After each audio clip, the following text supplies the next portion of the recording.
Informamos sobre el estado que guarda la epidemia. Vamos a presentar el informe técnico general que presentamos todas las tardes. El corte más reciente es el de ayer por la tarde. Y también las curvas epidémicas de todos los estados para tener la actualización y que usted tenga en el lugar donde reside una idea clara de cómo está comportándose la epidemia en el lugar donde usted vive. Y enseguida comentaremos en términos generales cuál es la organización del plan de vacunación, algunos elementos que han sido incorporados ahora con la oportunidad de ampliar las vacunas, no solamente para la de Pfizer-BioNTech, sino, como lo mostrará el canciller, otras vacunas que en su momento ya fueron contratadas y otros contratos que están en proceso todavía de negociación, próximos a ser cerrados. Y esto nos permite tener mayor flexibilidad en organizar el plan. Recordamos a toda la población que en México y en el mundo entero el factor principal que podría limitar el avance de la vacunación es la fabricación misma de las vacunas. La mayoría de los gobiernos que hemos tenido la oportunidad y que la hemos aprovechado para tener un acceso temprano a las vacunas, hemos en consecuencia preparado las condiciones para distribuirla. Entonces, tan pronto llega, como lo empezamos a hacer desde el 24 de diciembre del año pasado, tan pronto llega se utiliza y esto nos permite avanzar rápidamente, pero dependemos de que se fabrique la misma vacuna y entonces poderla utilizar. Vamos a presentar, si son tan amables. Aquí tenemos en el informe técnico la curva epidémica de casos estimados. Recordar que la utilidad de esta curva es poder ver la perspectiva hacia dónde va la epidemia, si va subiendo, si va bajando o si está estable. Es característico ya en nuestro país que tuvimos un punto máximo en la semana 29 del año pasado, que es la última semana de julio. Después tuvimos todo agosto, todo septiembre en periodo de reducción y a partir de octubre empezó nuevamente al alza. Se puede ver ahí la trayectoria que tuvo hasta la semana 1 del año de 2021. En este momento vivimos la semana 3 del año y el corte de información ahí se presenta con un incremento de más 1% en ese cambio entre la última semana de 2020 y la primera de 2021. 5% de los casos corresponden a los casos activos. Esto se ha mantenido de manera muy estable a lo largo de la epidemia. La siguiente.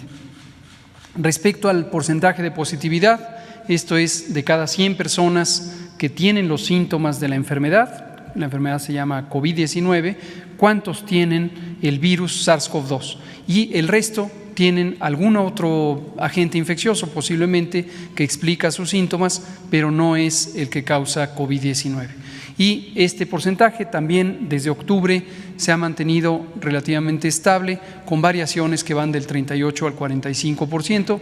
En este momento tenemos 44% para ese intervalo de la semana 1 del año. La siguiente se fue para atrás.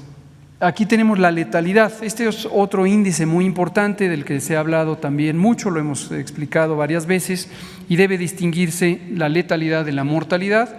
La letalidad es la cantidad de personas que desafortunadamente pierden la vida que se conoce tenían COVID-19, de acuerdo a las distintas definiciones de caso que son complementarias, donde hay confirmación por laboratorio, donde hay confirmación por asociación epidemiológica. Esto quiere decir una persona que vive con alguien a quien se ha diagnosticado COVID por laboratorio, se le considera que tiene COVID es solo por tener los síntomas característicos. No requiere confirmación por laboratorio para ser incorporada a la estadística como una persona que tiene COVID. Esto lo hemos explicado también múltiples veces. Y la letalidad es un índice que, si se mide de manera estable, permite monitorear la consecuencia más grave de la enfermedad, que desde luego es la más lamentable, y es la pérdida de la vida. En distintos países se tienen distintas magnitudes de la letalidad porque se tienen distintos abordajes de vigilancia epidemiológica. Hay países que hacen pruebas de manera generalizada, incluyendo en personas que no tienen síntomas y en quienes se detecta el virus SARS-CoV-2. También durante todo 2020 se explicó en varias ocasiones que no es pertinente desde el punto de vista técnico comparar las magnitudes de las letalidades entre países precisamente por esta razón. Aún hay personas que persisten en la idea de hacerlo, pero desde luego sin un fundamento técnico y científico apropiado. Lo más importante es medirlo de manera consistente y si se mide de manera consistente se pueden identificar las variaciones. Como se puede ver ahí, llegamos en el momento más intenso de la epidemia al inicio del año pasado. Cerca de abril o mayo, tuvimos una 18% de letalidad, pero después esta ha ido bajando a lo largo del tiempo y en este momento tenemos 7%, con algunas variaciones entre semanas, de una semana a la otra. La siguiente. Finalmente, la ocupación hospitalaria. Este es un índice muy importante porque es el que permite orientar la reconversión hospitalaria. Recordar que en el manejo de una epidemia de estas características, en México y en la mayoría de los países del mundo hay dos objetivos generales de mayor interés.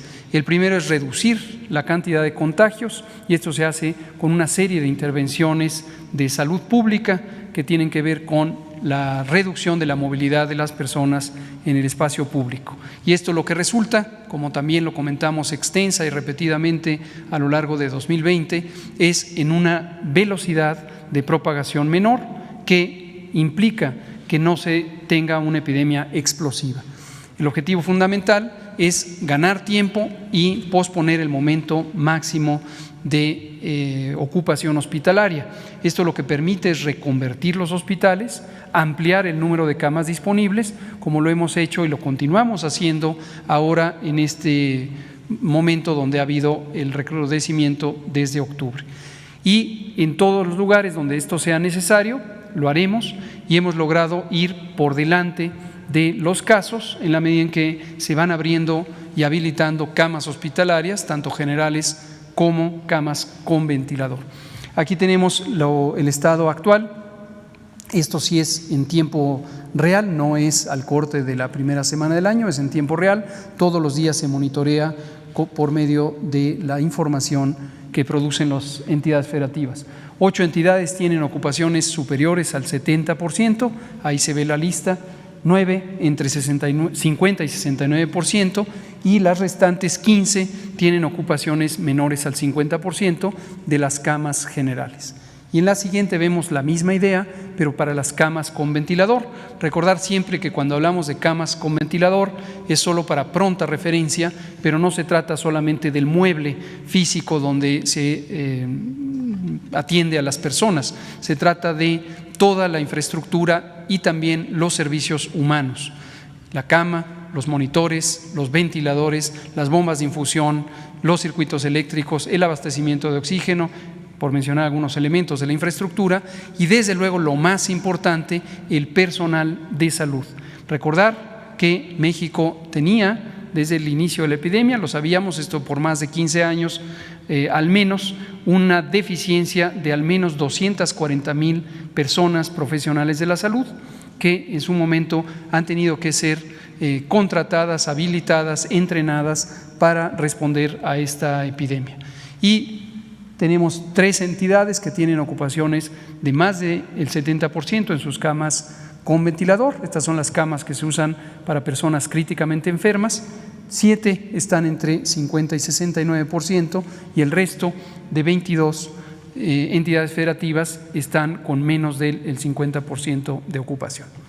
Vamos a ver ahora las generalidades del progreso de la vacunación. Tenemos aquí el avance diario, ya comentábamos ayer que esto va fluyendo de acuerdo al ritmo en que llegan las vacunas. Tuvimos el inicio de la campaña de vacunación contra COVID-19 o contra el virus SARS-CoV-2 para prevenir COVID-19 el 24 de diciembre y hemos tenido distintos embarques de distinto tamaño. Durante el primer periodo, entre el 24 de diciembre y hasta el 11 de enero, le llamamos periodo de calibración porque o solamente utilizamos las vacunas en instalaciones militares para tener un ambiente mucho más controlado de operación que nos permitiera ajustar, calibrar, organizar de manera detallada todo el operativo logístico. Cada vez que hablamos de esto, es muy importante nuestro agradecimiento como civiles a las Fuerzas Armadas, aquí presentes los dos secretarios de Defensa y de Marina, porque gracias a ellos y la experiencia logística que tienen nuestros ejércitos, pudimos organizar un operativo verdaderamente eficiente que nos ha permitido ya en la fase de expansión, que empezó con el embarque grande de 439,000 dosis a partir del 12 de enero, vacunar de una manera expedita al personal de salud. Ahí tenemos, por eso suben el tamaño de estas columnas y muestra cómo día por día se han ido utilizando las vacunas. La razón por la que cambia la velocidad, lo cual vemos en la siguiente gráfica también, donde súbitamente a partir del 13 de enero vacunamos una gran cantidad de personas diarias, pero después se hace un poco más lento, es porque empezamos por los hospitales más grandes, donde hay más personal de salud de primera línea, y después son unidades un tanto más pequeñas, donde obviamente hay menos personas por vacunar. Prácticamente se ha terminado con este paquete de vacunación, la siguiente, y aquí se puede ver su distribución en primeras dosis y segundas dosis, en la medida en que 21 días después de la primera ya se está poniendo la segunda para completar el esquema. ¿Cuál es la importancia de la segunda dosis? Es aumentar el porcentaje de eficacia. Estas vacunas, igual que muchas otras, tienen esquemas de más de una dosis. En la primera se alcanza una eficacia cercana o superior al 80%. Esto quiere decir que se reduce el riesgo de infección hasta en 80%, y al poner la segunda, 21 días después, se logra que esto suba, en el caso de la vacuna de Pfizer, hasta 94%. Ahora, aquí aprovecho para comentar, desde el año pasado, durante diciembre de 2020, la Organización Mundial de la Salud empezó a plantear la posibilidad de expandir el periodo entre las dosis, y se planteó que podía ser hasta de 28 días en vez de 21 días. La importancia de esto es ganar 7 días en poder seguir ampliando cobertura sin tener que poner la segunda dosis. Este planteamiento no es derivado simplemente de este empeño de hacerlo, sino además fundamentado en la evidencia científica que los propios ensayos clínicos han mostrado, en este caso para la vacuna de Pfizer, pero también para las otras vacunas. Recientemente, el 8 de enero, la Organización Mundial de la Salud publicó su más reciente recomendación interina, específicamente sobre la vacuna de Pfizer-BioNTech, donde está planteando que podría extenderse hasta 45 días el intervalo de las dosis. Misma idea, el punto es, pueden pasar más días sin que se afecte en modo alguno la eficacia final que se alcanza con la vacuna, ni eventualmente la duración de la inmunidad. Esto está amparado, desde luego, en esa evidencia científica y en décadas de conocimiento sobre la inmunología. En este momento, hoy, martes 19 de enero, sesionará el Grupo Técnico Asesor de Vacunación de México. Este grupo que hemos mencionado múltiples veces es un grupo de personas científicas altamente expertas que reflexionan científicamente sobre el tema. Uno de ellos, para destacar la importancia de este grupo, es el doctor Cravioto, Alejandro Cravioto, que lo hemos mencionado muchas veces. Él es en este momento el presidente del Grupo Asesor Estratégico de Vacunación de la Organización Mundial de la Salud. Participan otras personas, la doctora Celia Alpuche, quien lo preside, el doctor José Ignacio Santos Preciado, quien fue el creador del programa de vacunación universal en México y actualmente es el secretario del Consejo de Salubridad General. Entonces, hoy sesionarán con varios propósitos: darle seguimiento a la evidencia científica sobre vacunas COVID, pero uno de los elementos que van a abordar es precisamente la revisión de la evidencia científica sobre esta recomendación de la Organización Mundial de la Salud. Eventualmente nos harán una recomendación sobre el periodo en el que se puede alargar este intervalo entre las dosis, y con base en lo que nos recomienden podríamos tener incluso nuevas adaptaciones del plan de vacunación, lo cual podría ser benéfico para cubrir este retraso en la entrega de la vacuna, que ya fue comentado y anunciado, y podríamos tener ampliación de cobertura y posteriormente, cuando vamos a tener la recuperación de dosis, tener las segundas aplicaciones. Ya veremos qué ocurre y lo comentaremos. La siguiente y penúltima es cuántas entidades federativas participan. Todas. Destacamos, creo que a estas alturas ya nadie se confunde, que 32 entidades federativas, que es el total de las entidades federativas de México, tienen el mismo nivel de prioridad. Nadie tiene preferencias sobre otro, toda la población mexicana es relevante. Por lo tanto, la vacuna se distribuyó a todas las entidades federativas y se seguirá distribuyendo a todas las entidades federativas. Y tenemos que 27 de ellas han completado arriba del 95%, varias de ellas se ve en la gráfica, 100%, ya se acabaron el paquete y están listas para vacunar a los que siguen. Y la última es la distribución del número de dosis o del porcentaje de dosis que han sido ya aplicadas. Se ve que este 88% son las dosis que finalmente ya fueron aplicadas. Ojo, hasta el corte de información de ayer a las 16 horas, siguieron abiertos los puestos de vacunación en las unidades de salud y es posible que ya a estas alturas se haya completado aún más. Y ahí tenemos esa reserva que deliberadamente dejamos en los depósitos centrales, precisamente para proteger la posibilidad de tener la segunda dosis ante cualquier eventualidad. Si me permiten ahora, ya no me pase la siguiente, ya va a ser lo que presentará el canciller, pero si me permite el presidente, me paso allá a presentar las curvas.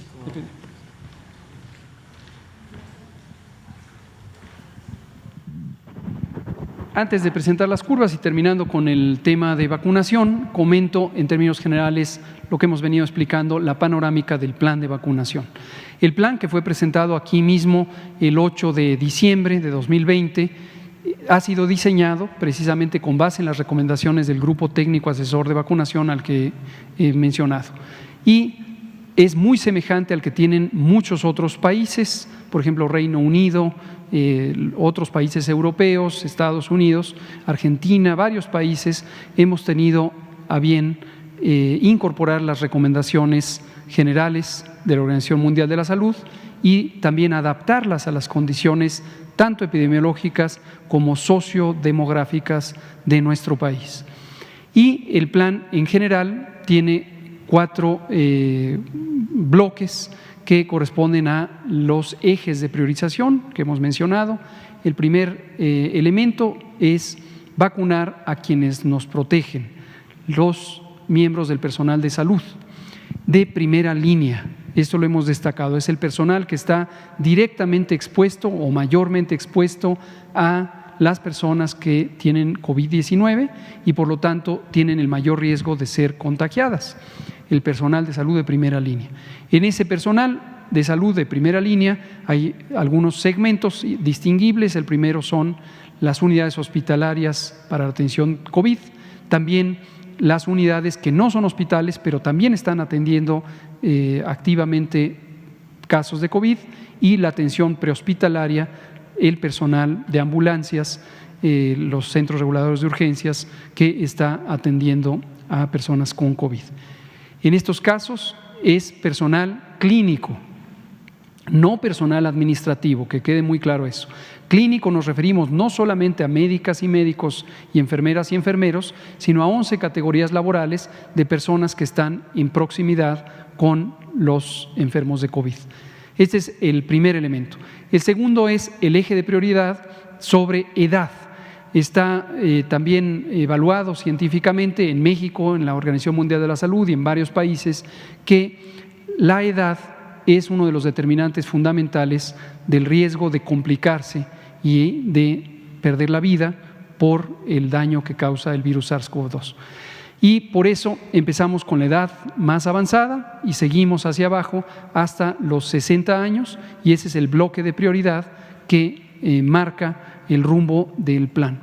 Es importante destacar que también hay personas que tienen enfermedades crónicas y que en México, igual que en otros países que tenemos estas inmensas epidemias de obesidad, sobrepeso, diabetes, hipertensión, el conjunto de las enfermedades crónicas no transmisibles, estas enfermedades juegan un papel muy importante en el daño. Entonces, el segundo eje de prioridad es precisamente la comorbilidad, y en cada categoría de edad se incluye prioritariamente a quienes tienen comorbilidades. Pero además, conforme se avanza en edades, de arriba para abajo, cuando llegamos a cubrir a todo el bloque de personas de 60 y más años de vida, hemos cubierto ya prácticamente 45% de las personas que tienen diabetes e hipertensión, los dos determinantes mayores de las complicaciones. Entonces, esto va sincrónico. Y en el tercer eje de priorización están las necesidades de control epidemiológico, y aquí hemos considerado también las oportunidades de usar la vacuna como un mecanismo de terminar de controlar epidemias que están ya en muy avanzado y estable grado de control. Y uno de los ejemplos característicos, esto lo hemos también mencionado, es el estado de Campeche. Campeche fue el primer estado que alcanzó el semáforo verde, nunca ha tenido reversa del semáforo verde y se mantiene en un control muy estable desde hace 3 meses. Y esto lo que nos permite es vislumbrar oportunidades de que la vacuna termine de proteger a personas que participan en actividades sociales de gran interés público, la educación pública. Y venimos comentando también que se puede utilizar la vacuna para proteger al personal escolar, que permitiría empezar a abrir las escuelas, que solamente se abren con semáforo verde, de acuerdo a lo estipulado.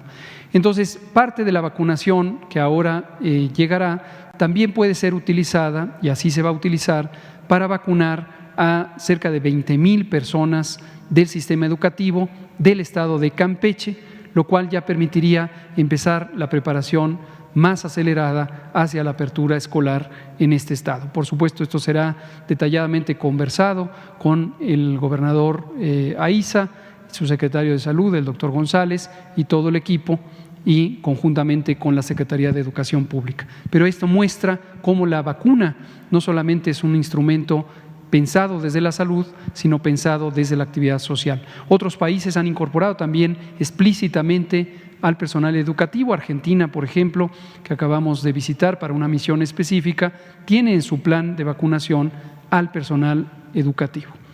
Vámonos ahora sí con las entidades federativas. La panorámica nacional en un mapa de intensidades de color, se puede ver rápidamente aquellas entidades federativas que tienen los colores más claros, están en menor intensidad epidémica, los que tienen los colores más oscuros tienen incidencias mayores. La siguiente.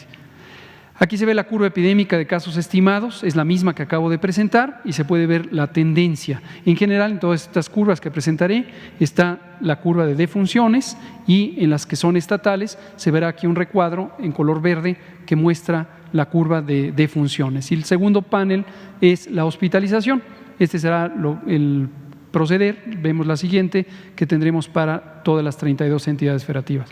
Esta es la mortalidad nacional, y se puede ver también cómo con el mismo calendario, a partir de octubre, la semana 40 es donde empieza octubre, y después tuvimos el ascenso. Y en todos los paneles se verá la ocupación hospitalaria en la etiqueta del lado derecho arriba. La siguiente. Siguiente. Y la hospitalización se mostrará de esta manera, como hemos comentado varias veces. Cabe destacar cuáles son estas 3 líneas. La línea de hasta arriba es la suma de las otras 2 líneas de abajo, y las líneas lo que representan es la suma de personas que están hospitalizadas en cada uno de los días. Recuerden que la curva de hospitalización empieza en mayo, no está desde el inicio del año, aquí empieza en mayo. La curva roja es personas que están en camas de hospitalización general, es decir, no están intubadas, y representa el 80% de la suma. Y un grupo minoritario, el 20% restante, son personas que están intubadas. Esto para destacar que la hospitalización por COVID no necesariamente implica estados avanzados de gravedad. 80%, 8 de cada 10, que están hospitalizados están en una condición delicada o suficientemente grave para ser hospitalizados, pero no están intubadas. Vemos la tendencia general de la hospitalización en el país, sigue en esta fase creciente. Ahora sí, vámonos uno por uno y de manera más expedita para cada entidad federativa. Aguascalientes, ascenso al inicio, una larga meseta durante prácticamente todo el verano. A partir de octubre, un ascenso muy acelerado y afortunadamente ya una tendencia de descenso desde hace 5 o 6 semanas. Se encuentra en este momento en semáforo naranja y aquí se ve la curva de mortalidad que sigue un patrón semejante. La siguiente. Y la hospitalización en Aguascalientes, subidas y bajadas, había tenido una reducción en el periodo más reciente de finales de noviembre y diciembre y durante lo que va del mes de enero y la segunda mitad de diciembre y lo que va de enero está nuevamente al alza. La siguiente. Baja California también fue uno de los primeros estados afectados junto con la Ciudad de México, después tuvo un descenso durante buena parte de mayo, junio, julio, agosto, septiembre y después a partir de octubre también empezó con el incremento, llegó a una situación bastante preocupante, pero afortunadamente ya tenemos también 5 semanas de descenso, acaba de pasar a semáforo naranja. La siguiente. Hospitalizaciones siguen un patrón consistente, fueron subiendo y tienen en este momento descenso. La siguiente. Baja California Sur preocupa en este momento, tenemos una tendencia de rápida aceleración de la epidemia, como se puede ver claramente en el trazo final de la gráfica, pasó a semáforo naranja, estaba en amarillo, pasó a naranja en virtud de que tiene esta fase de aceleración, que ya empieza a repercutir en la mortalidad en Baja California Sur. La siguiente. La hospitalización también en fase de ascenso y ascenso rápido. La siguiente. Y el estado de Campeche es justo el contraste, es lo que acabo de mencionar. Tenemos el punto máximo, ocurrió en mediados de julio, en la semana 27, después descendió rápidamente, pero lo más importante es que se ha mantenido estable en control. Pequeñas variaciones, pero en general estable, lo que da grandes oportunidades. Semáforo verde por más de 3 meses. La siguiente. Lo mismo la hospitalización y las defunciones en Campeche.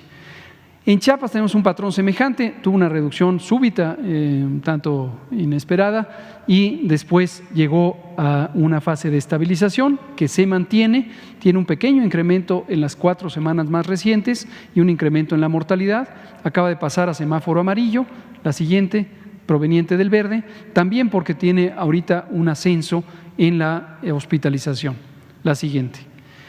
Y en Chihuahua también, como fue el caso de otras entidades, tuvimos este incremento súbito a partir de las semanas finales del mes de agosto y de septiembre y primeras de octubre, y después ha tenido un descenso muy alentador y muy consistente que le hace llegar a semáforo amarillo. La mortalidad, mismo patrón, y la hospitalización también en descenso claro. La siguiente. La Ciudad de México.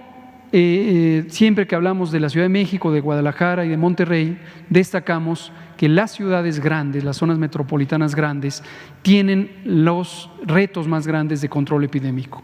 Solamente por la densidad poblacional y el tamaño hace muy lento el cambio una vez que se implantan las medidas de prevención.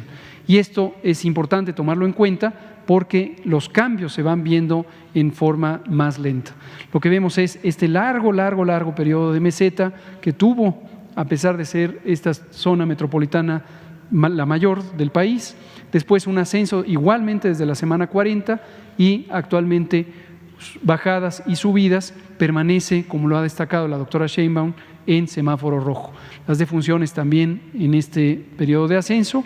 La siguiente, y la hospitalización, aún en periodo de ascenso, apenas esta semana empezamos a ver un cambio modesto todavía en la velocidad de las hospitalizaciones. Ojalá que se mantenga y ojalá que el efecto de las distintas restricciones de movilidad que han sido recomendadas a la ciudadanía empiece a tener efecto. La siguiente. El estado de Coahuila, también un punto de bajada, agosto-septiembre, después subida y después un descenso lento con subidas y bajadas. regresó a semáforo rojo de haber estado ya en naranja. La mortalidad va en fase de incremento. La siguiente, lo mismo la hospitalización, aunque el incremento no es tan acelerado como lo había sido antes. La siguiente. El estado de Colima, un patrón también semejante, descenso desde varias semanas de la primavera y el verano. Después tenemos este incremento, y actualmente está en semáforo naranja. La siguiente, la hospitalización en Colima, todavía en fase de ascenso. La siguiente. El estado de Durango llegó a situaciones también preocupantes de ocupación hospitalaria y el número de casos, y tuvo ese impacto también en la mortalidad. Después ha descendido y se mantiene en general en descenso, solamente en las últimas 2 semanas tendencia de ascenso, que ojalá recupere el curso que ya llevaba. La siguiente. Lo mismo la hospitalización, descenso, y en las semanas más recientes ascenso. La siguiente.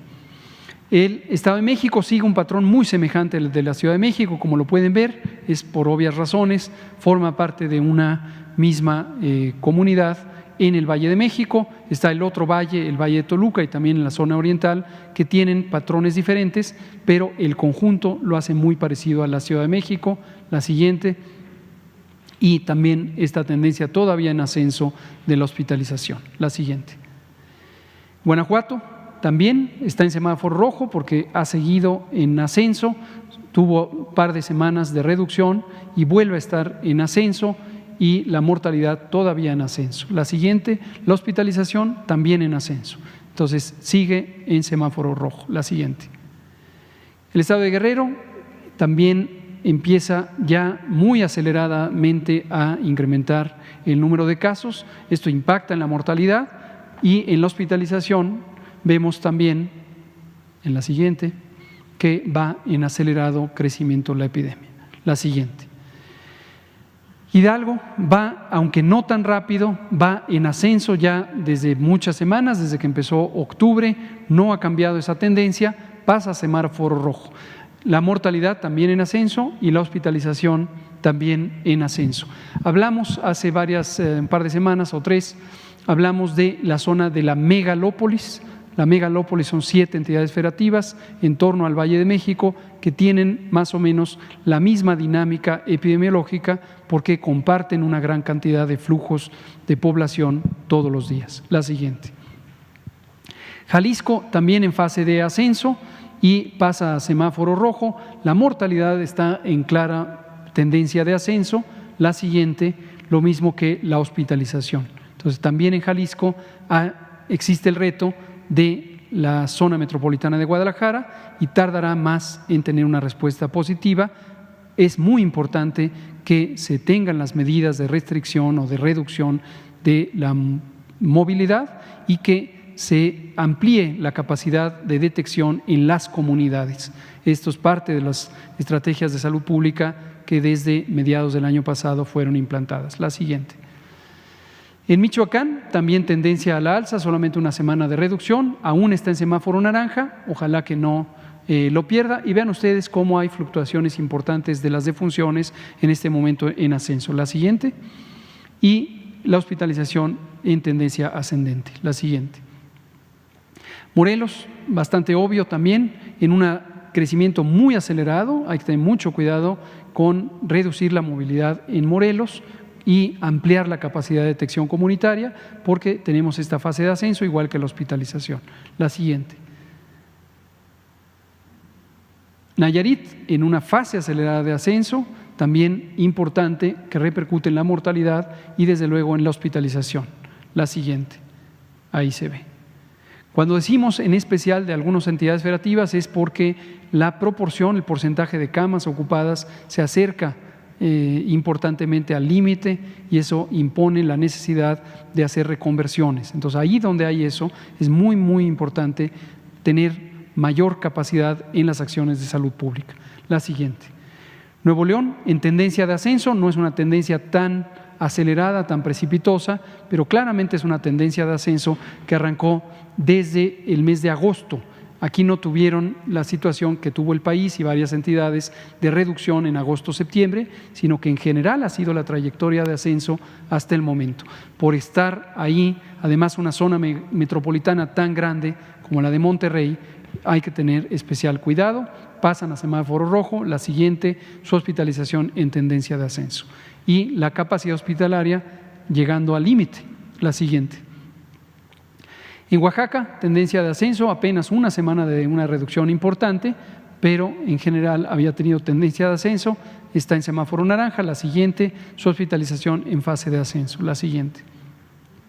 Puebla lo mismo, había llegado a una muy importante reducción, pero desde la semana 40 en fase de ascenso, no tan acelerada como las entidades que ya mencioné, pero ciertamente en fase de ascenso, también en la mortalidad, la siguiente, y en la hospitalización, acercándose al límite, 79% de ocupación. La siguiente. En Querétaro, lo mismo, rápido ascenso durante todo el otoño y pasa a semáforo rojo porque sus indicadores de mortalidad, principalmente la siguiente, y de hospitalización van en fase de ascenso acelerado. La siguiente. Quintana Roo, en cambio, ha sido alentador porque tuvo, semejante a los estados del sur, Campeche y Chiapas, esta reducción muy sostenida. Desafortunadamente, desde hace varias semanas se perdió, pasa a semáforo naranja para nuevamente poner algunas restricciones de la movilidad. La siguiente, su hospitalización levemente, lentamente en ascenso, todavía tiene muy buena capacidad hospitalaria, pero vale la pena reducir los contagios. La siguiente. San Luis Potosí, con fluctuaciones importantes durante todo el otoño y el invierno, en estas últimas 2 semanas en ascenso, no ha tenido tan importante repercusión en la mortalidad, aunque se mantiene todavía alta. La siguiente, y la hospitalización en rápido crecimiento. En general, hemos dicho, después del incremento de casos, 15 días después incrementan las hospitalizaciones y cerca de 21 días después aumenta la mortalidad en general. La siguiente. Sinaloa, con un largo trecho de descenso, apenas en las últimas 2 semanas empezó a incrementar. Ojalá se logre recuperar con las acciones de salud pública, reducir los contagios. La siguiente, su hospitalización también recientemente con un incremento. La siguiente. Sonora, el patrón que se ve, llegamos al final del verano y empezó a subir. Afortunadamente recuperaron la tendencia ya de reducción en las últimas 4 semanas, parece ser una tendencia estable y también empieza a repercutir en el descenso de la mortalidad. La siguiente, y la hospitalización lentamente en incremento, pero ojalá que en la medida en que bajan los casos, bajarán las hospitalizaciones. La siguiente. Tabasco, patrón semejante al de Puebla, por ejemplo, bajó hasta llegar al otoño, empezó a subir y todavía mantiene tendencia a la alza. No hay una repercusión tan importante en la mortalidad, aunque va en tendencia de crecimiento. La siguiente, y la hospitalización lentamente va creciendo. La siguiente. Tamaulipas, un patrón muy semejante, como pueden ver, al que acabo de mencionar para Tabasco, aunque la velocidad de incremento no es tan grande en los casos ni en la mortalidad. La siguiente, ni en la hospitalización. La siguiente. Y Tlaxcala se disparó en este momento, después de haber tenido también varias semanas de control durante el verano y a partir del otoño empezó a subir, pero concretamente desde el invierno empezó a subir muy rápidamente. Parte de la megalópolis pasó también a semáforo rojo y la hospitalización en aumento. La siguiente. Veracruz, ya casi para terminar, un patrón semejante al de Tabasco y al de Tamaulipas, aunque el incremento no es todavía tan alto. La siguiente, y la hospitalización en aumento. La siguiente. Yucatán, con descenso, después estabilidad con tendencia a la baja. No hay una repercusión importante sobre la mortalidad. La siguiente, y la hospitalización se mantiene estable. La última, Zacatecas, tuvo crecimiento y ahora va para abajo. Un par de semanas con retorno hacia la fase de ascenso, semejante a lo que pasa en Chihuahua, pero en general se ha mantenido en descenso. La siguiente, y su hospitalización aún en una fase general de descenso.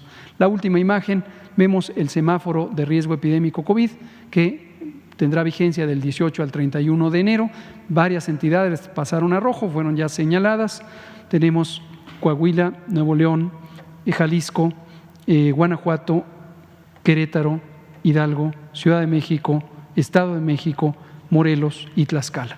Toda la megalópolis, más Jalisco, Coahuila y Nuevo León. Campeche en color verde y es muy alentador por todo lo que hemos comentado.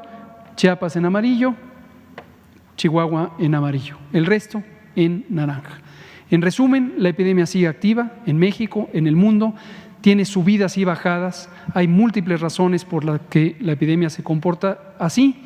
Avanzamos y arrancamos ya la vacunación y va a ser muy importante que esa vacunación se haga en forma ordenada, en forma muy organizada, para que empiece a tener los impactos programados, particularmente el de proteger a las personas trabajadoras de la salud, para estar tranquilos que ellas y ellos están protegidos, y enseguida la reducción de la mortalidad que se logrará conforme avancemos en la cobertura de personas adultas mayores. Esto es todo, presidente.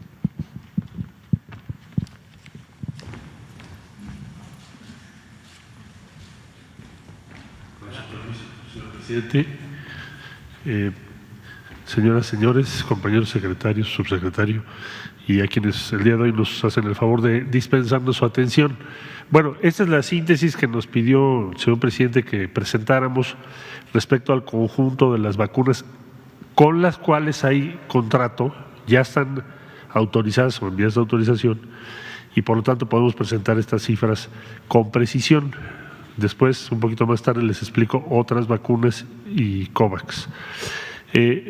Este cuadro se preparó en conjunto con el doctor Hugo López-Gatell y su equipo, y también con la participación de la Secretaría de Hacienda, cuyo titular, Arturo Herrera, está a cargo de la negociación en estos momentos con Pfizer. Entonces, de Pfizer teníamos para este periodo que abarca de enero hasta la última semana de marzo, este es el periodo que estamos hablando, esta es la primera de enero y la que está aquí es la última semana de marzo, es el enero, febrero y marzo.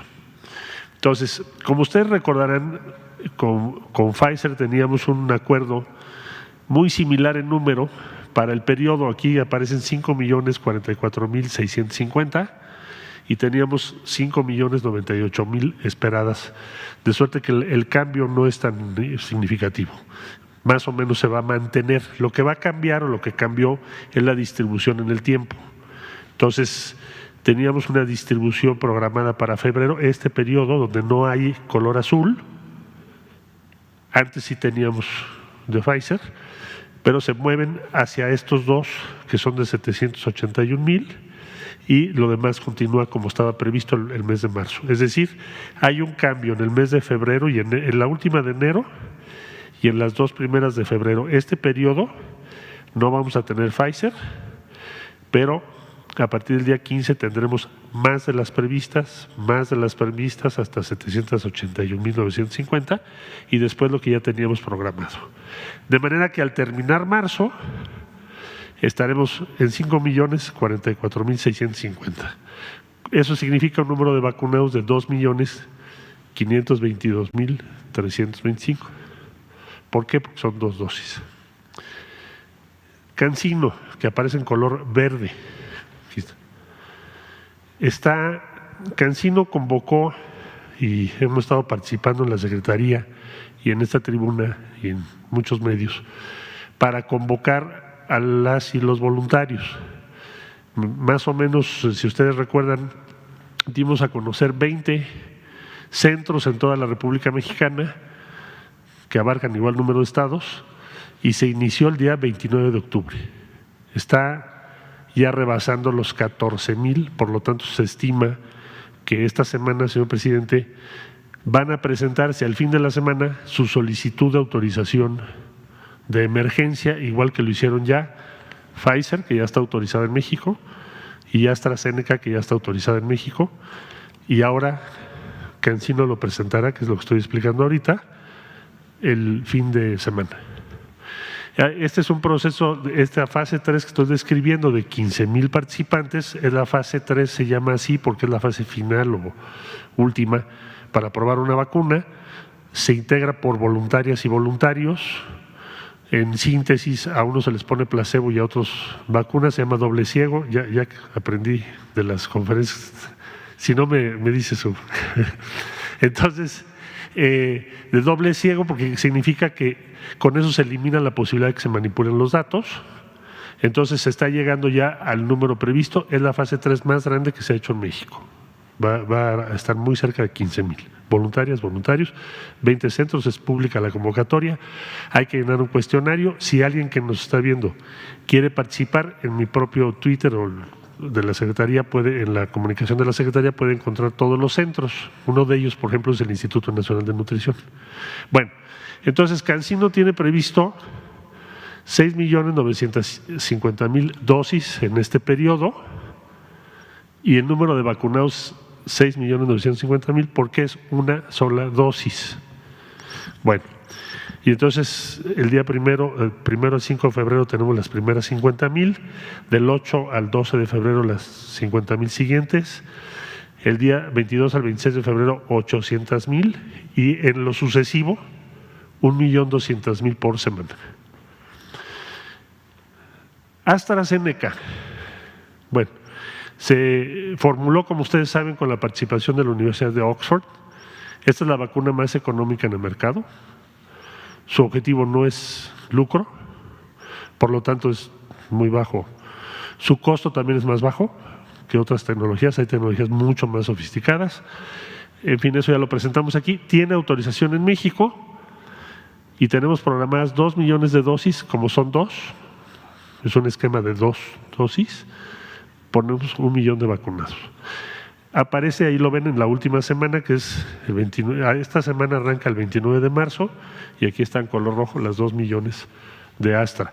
Recordarán ustedes que tanto CanSino como AstraZeneca se van a envasar en México. Se llama envasado y llenado final. Pfizer es importada, la estamos importando de Bélgica, vía Estados Unidos, el vuelo es a Cincinnati, México. CanSino, AstraZeneca, lo que vamos a recibir es lo que se llama el principio activo y ahí se inicia el envasado y llenado final. Esta semana recibiremos, como ya se los comentó el doctor López-Gatell, recibiremos el principio activo para el inicio de lo que será el envasado y llenado final de AstraZeneca. Va en tiempo y forma.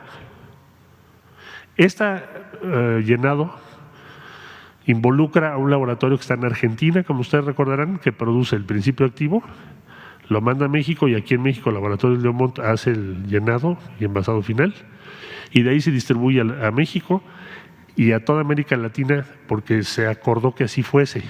Tanto Argentina como México pensaron que eso sería lo mejor para toda América Latina. Bueno, Sputnik V, también se los refirió el doctor López-Gatell, esa negociación está a cargo de él y de su equipo en la Secretaría de Salud, incluso visitó recientemente Argentina para ese propósito porque se está aplicando allá esa vacuna. Y esos son los números que se tienen: 7,400,000 dosis con 3,700,000 vacunados.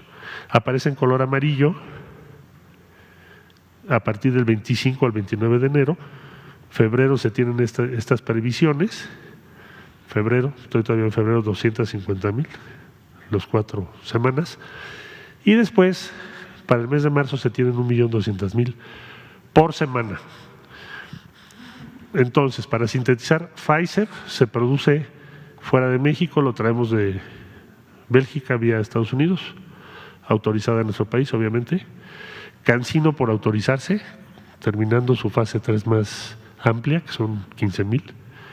AstraZeneca autorizada y por iniciar envase en México, llenado final, y Sputnik 5 por ser autorizada en México conforme a las normas de COFEPRIS. Total, 21,394,650 dosis pactadas y firmadas. La última que se firmará será Sputnik, pero ya está en el contrato, en eso están, con un número de vacunados de 14,172,325.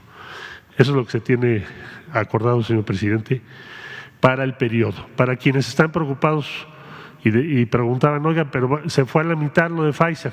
No, el número de vacunas que vamos a recibir en el periodo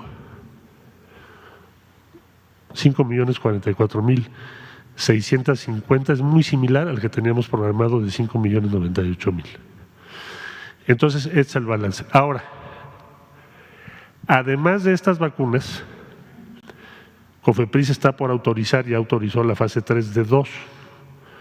CureVac de Alemania, con la participación muy importante de Tech Salud en Monterrey, y Novavax de Estados Unidos, 2 fases 3 autorizadas, que están por recibir autorización para importar las vacunas que necesitan para hacer su fase 3 en México. Esto será ya, en los próximos días tiene que ser así. De manera que además de estas que ya están firmadas, tendríamos estas otras 2 en fase 3 en México, lo cual nos va a permitir que cuando concluyan su fase 3 podamos acceder a ellas. Y ya se terminó, y anoto otra vacuna, ya terminó su fase 3 en México, que es Janssen, que es una vacuna de una dosis vinculada al laboratorio Johnson & Johnson. Entonces, solo les apunto esas para que tengamos claro que están estas 4, 2 en fase 3, Novavax y CureVac, y otra que es Janssen, que ya terminó su fase 3 en nuestro país, un poquito más de 400 participantes. Bueno, se trata de que tengamos todas las opciones posibles lo más pronto posible, y como ustedes saben, pues a veces hay cambios en los procesos. Ya Pfizer ha explicado, el señor presidente explicó el otro día la razón por la cual están haciendo esto, además de otros ajustes que deben hacer en su planta. Pero lo importante es que esta es la disponibilidad que tiene nuestro país asegurada para este periodo, que es lo que son las instrucciones del presidente de la República, para poder terminar trabajadores de la salud, como lo acaba de decir el doctor Hugo López-Gatell, y empezar y abarcar adultos mayores prioritarios. ¿Es cuánto, señor presidente?